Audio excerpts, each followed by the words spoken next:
Hello everyone, and welcome to the Brickformula review of LEGO set 7965 Millennium Falcon. It has 1,254 pieces for ages 9 to 14, and it's from the Star Wars series, and this set retails for $139.99. Now before I continue, I would like to give a shout out to Burrow Dizzy Studios, Mr. Awesomeness, and LEGO Guy 1234171. They are the subscribers who had requested that I review this set, so everyone check out their channels. And moving forward, here in the front we see the Falcon, and this is the 7th one that they ever made, and that number includes the bag charm, the mini scale, and the Ultimate Collector's one. Over here we have a clone trooper who doesn't really belong here. Here are the minifigures, more on that later. And here in the back you can see that this is from a scene in the Star Wars movie Episode 4, A New Hope. And this is where they're trying to escape the Death Star, and Obi-Wan's about to get it. And they're all trying to get onto the Falcon and just fly out of here. And you can also see that there's a lot of playabilities in this set. And over here we can see pictures of the other sets, and yes, I will be reviewing them all. But for now, let's check out this one. And here we go. Here are the minifigures, and as you can see, we get a lot of the classic characters. I just want to point out that these four right here are somewhat exclusive, and I'll explain what I mean real soon. For now, let's take a look at Darth Vader, who is the same as the one from the Ultimate Collector's Imperial Shuttle. You can tell because the head has a little bit more scars than the original, and also by the details on the torso there. Alright, there's nothing on the back, but overall he's pretty neat, but still, nothing new. And next is Chewbacca, who is always the same. Okay, there he is up front, and there's the back, same old brown torso. This time he gets a gunmetal bowcaster, which is a really nice touch, and you'll see it again in the Hoth Echo base set. And next we have Han Solo, and here's what I mean by somewhat exclusive. Okay, first of all, we have the same old torso, and we've seen the pants before, and the head. It's just that this is the first time where we see it in this particular combination, so that makes him exclusive to the set, because you're not going to find Han Solo looking like this in any other set. And it's also for that reason that he's selling for like $15 to $30 on Bricklink. And the same can be said for Leia. Okay, we've seen the torso before, and the pants, and the hairpiece. But the minifigure head is new, but we've seen that before on Princess Tamina in the Prince of Persia sets. So if you have extra minifigure heads of those, you can just make your own Leia instead of paying $20 to $40 on Bricklink for one of her. And next is Obi-Wan, and he is the same as the one from the Luke's Land Speeder. The only difference this time around is that he gets a hood and a cape, but otherwise he looks the same. Same head with the pupils there. Alright, and he's $15 to $30 on Bricklink and eBay. And finally we have Luke Skywalker, who is genuinely exclusive because that's a new hairpiece that he has on there, and a new minifigure head. There he is, a little bit frustrated. And on the other side we have him with the blast shield down that goes with the helmet when he's doing his Jedi training inside the Falcon, which I'll show you later on. And that's it really. Okay, let's take a look at the ship. Now I gotta say, they did a really good job this time around with the Falcon, especially when you compare it to the 2004 version, which was set 4504. This is a lot more sturdier, and let me show you what I mean. You can pick this up, you hear that? Of course, there's nothing to hear. It doesn't creak like the old one does. And you can hold it with one hand and shake it. Nothing will fall off. So this is really sturdy. Okay, so you can definitely fly this thing around any way you like. Now, when you compare it to the old one, there it is. And you can hear it creaking already, just picking it up. And you can hold it from one side and shake it. It's already breaking apart. See that? That's the one that doesn't listen to Han when he said, "Hear me, baby? Hold it together." Okay? And it's already bent, and oh my god, look at that, just terrible. So anyway, let's put that aside. Back to the new one, and here's what it looks like from the back. Alright, and there's the top side. It's very beautiful. And here is the side.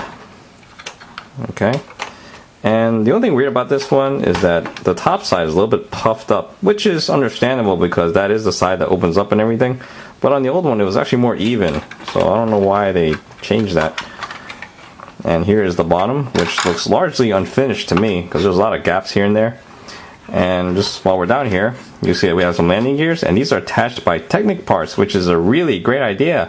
So these are really sturdy, they won't fall off like the old ones do. The only bad thing is that they don't retract, so it makes it a pain to pull them off because they're really on there. Over here we have the turret, which can rotate 360, and this part can move like so. Okay, and you'll also notice over here we have some flick fire missiles, which, if you ask me, is really weird that they put it there, because you can't flick it from this angle because the landing gear is in the way. All you can really do is just push it, which means that you gotta hold this thing with one hand and just fire him.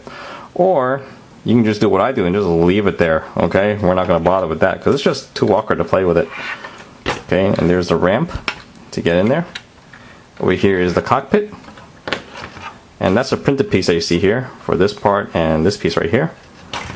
Here is the front. These are the headlights. And overall it's pretty cool. Very nicely done. And here is this side. And I like the way they made that. That looks nice. Okay, and it can move like that. And this can rotate full 360, and it can also move up and down like so. And now to talk about the playable features on the outside. For starters, I'd like to show how to put the minifigures into the cockpit because it's not really hard. You just pull this off. It's only attached by these 8 studs over here. And we'll take Chewbacca for example. Just make sure his left arm is down like that. And it doesn't matter for his right arm. And we'll just stick him over here on the side on these 4 studs. Okay. And next we'll take Han Solo. And we'll just put him over here on these 4 studs in the front. You don't have to leave him back, but if you want you can. Okay, and there we go. And you just take this and cover it back up. See? Pretty easy, right? Now take a look at the turret. Over here is what I think is one of the coolest features aboard the ship. You just take the turret off, and it's only attached by these studs over here and these 2 over there. And you can take this long piece out, and this is where you can put Han and Luke to man the turrets. You can always have them lean back if you like, but there's plenty of space for them to sit upright as well. So it's really just a preference thing. I like it like this because it looks better. And the way it works is that you have these grooves over here, and those will slide along these red hooks. There's one right there, and there's another one over there. And all you gotta do is take this long piece here and put it down this hole. That's where he says, "Don't get cocky." And that's what that looks like. See? Plenty of space. And we'll just cover that up. How awesome is that? Now take a look at the inside. I figured I'll start over here in the back, and I'll work my way around. As you can see, these are very easy to open. They won't break off as easy like the old one. And over here in the corner we have Luke training with Obi-Wan, and there he is with the helmet and the blast shield down, training against the remote. And this is a little bit inaccurate. The remote's supposed to be like a gray silver color. I don't know why they have it in white and beige color, but oh well, what can you do, right?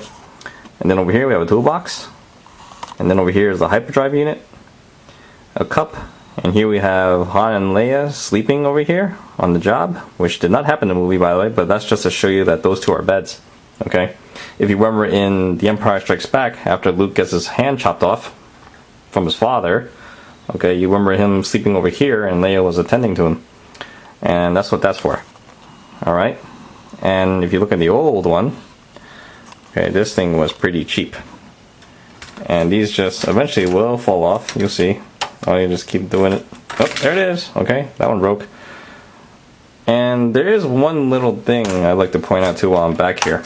You notice that this piece right here is 4 studs wide. The old one over here is only 2 studs wide. That means the new one is a little bit wider than the old one, and it's also longer too in length, which I'll show you later on. And for now, we'll just take a look at the front side. Over here, I think they made a really nice improvement with this part, because now it can open up like that, which is a lot better than the old one, which used to open up like this, and it doesn't really stay there too. And because of that, it made it pointless to open these 2 panels. Not like there was anything there. So like a quarter of the ship was pretty much non-playable. So over here, it's a lot better. Now we have more space to play in, and they added in the control panel, which is right there, as you can see. And over here, we have the Jarek Holoboard game. And it's also for this reason that I'm surprised that this set did not come with 3PO or R2-D2, because that was a scene in A New Hope. But it's okay. I can always pull it out from another set and play it over there. And while I'm here, I also want to point out that the Holoboard is a little bit different. Okay, that's the sticker for the new one. Okay, the old one is a little bit more detailed. Okay, this is where the pieces go on the sides here. And I like this one a lot better. So I have no idea why they changed it, but oh well, it's okay I guess. It's not a major deal. And if you look over here, that's also where the trapdoor is, where they hide themselves when the stormtroopers board the ship to see if there anyone a board, and that opens up like that. Okay, it's a little bit awkward, but you'll get it. And you have just enough space to put one minifigure, which is okay. I can see why you can't fit all of them, because there's just not enough space. They would have to make a whole section for it, and I don't think that's necessary. Okay, and that pretty much sums up the playabilities for the inside. And now on to the recommendations. Overall, this was a surprisingly very good set. I'm really happy with it. I was really amazed as to how well this was put together and how sturdy it was, especially when you compare it to the 2004 version. Now, as far as the value is concerned, I was a little bit skeptical at first, because how do you go from $100 for the first two Millennium Falcons that were for minifigures to $140? That's a huge jump. What happened? Well, this Falcon has 1,254 pieces, so for $140 that's actually not bad, especially for a Star Wars set nowadays. And as I mentioned earlier, you get 4 somewhat exclusive minifigures, and if you were to buy them individually, and assuming you get all 4 of those, okay, it's going to run you anywhere from $70 to $140, which is like another Falcon anyway. So in that respect, this is actually a worthwhile set to get. Now, if you never owned a Millennium Falcon before, then you should definitely get this set, because this one definitely stands out as far as the quality goes, the details, and the playabilities. Now, if you're stuck in a case like I was, where you own quite a few Millennium Falcons and you're wondering if you should spend money on another one, I would say it really depends on what your criteria are. Okay, for me, I always look at the parts, because I know that Lego makes really good products, and there's just not enough space to have all of that. So the best thing to do is to take them all apart and build something else with them. And since I like to build ships, so naturally the Falcon is in my favor. Now, in the end, you'll notice that it doesn't say limited edition on the box, so I won't be surprised if they make another Millennium Falcon a few years down the line. And I just want to point out that if you bought all the Falcons that ever came out up to now, you would have spent around $900, and that's only if you get at retail price, okay? And that doesn't include tax and shipping. So you might want to think on that one for a while and see if you still want to get another one.